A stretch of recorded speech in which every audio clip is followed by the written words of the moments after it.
Hello friend, welcome back to my channel nature glow. আর আমি সঙ্গীতা। বন্ধুরা, আজকের আমার আলোচনার বিষয়টা হলো, এখন যেহেতু প্রচণ্ড শীতকাল, দেখবে শীতের সময় সব থেকে চুল আর স্কিনে প্রচণ্ড সমস্যা হয়। এই সময় চুল আর ত্বকের যে নর্মাল ময়েশ্চারাইজার ভাবটা সেটা নষ্ট হয়ে যায়। বিশেষ করে চুলের ক্ষেত্রে, মুখের ক্ষেত্রে আমরা মুখে সারাদিন অন্তত একবার কিছু না কিছু ব্যবহার করে থাকি, কিন্তু চুলের ক্ষেত্রে তো সেটা হয় না। দেখবে শীতকালে আমরা অনেকেই গরম জল দিয়ে স্নান করতে অভ্যস্ত হয়ে থাকি। হ্যাঁ বন্ধুরা, গরম জল ছাড়া আমরা কিছুই ভাবতে পারি না। মনে হয় শীতকালে এমনি ঠান্ডা, ঠান্ডার উপর আবার ঠান্ডা জল, তার আগে লেপের তলায় শুয়ে থাকাই ভালো। তাই নিয়ে আমার আজকে আলোচনার বিষয় যে শীতকালে চুলকে সুস্থ রাখতে মাথার মধ্যে গরম জল ঢালা উচিত কি ঠান্ডা জল ঢালা। বন্ধুরা, আমার চ্যানেলটা যদি তোমরা কেউ নতুন দেখে থাকো, প্লিজ প্লিজ চ্যানেলটাকে সাবস্ক্রাইব করো, যদি ভালো লাগে লাইক করো, এবং আমার প্রসেসগুলো, আমার ভিডিওগুলো তোমার যদি ভালো লেগে থাকে প্লিজ শেয়ার করো, আমাকে কমেন্ট করো। তো বন্ধুরা, ভিডিওতে যাও।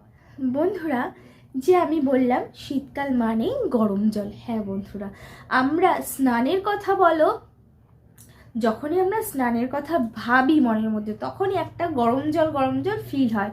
কারণ আমরা অনেকেই শীতকালে ঠান্ডা জল ব্যবহার করতে পারি না।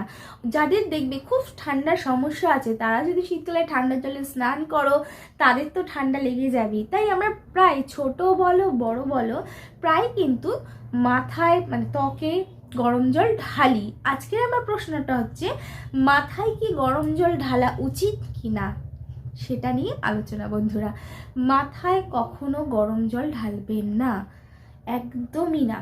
দেখবে তোমরা শীতকালে অন্যান্য সময় বর্ষাকালেও চুল পড়ে, কিন্তু শীতকালে বেশিরভাগ মানুষের চুল ওঠে। হ্যাঁ বন্ধুরা, প্রচণ্ড পরিমাণে বেশিরভাগ মানুষের চুল ওঠে।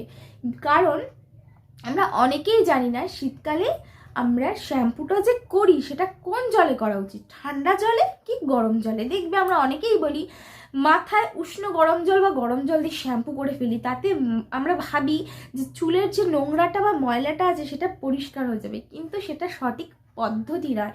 শীতকালে কখনোই মাথায় গরম জল ঢালা উচিত নয়।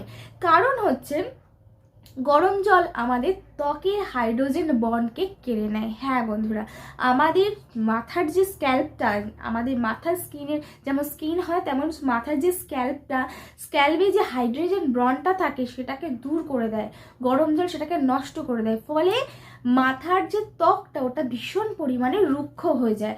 গরম জল ঢালার পরে মাথার স্ক্যাল্পের হাইড্রোজেন বন্ডটা নষ্ট হয়ে যায়, চুলটা রুক্ষ হয়ে যায়।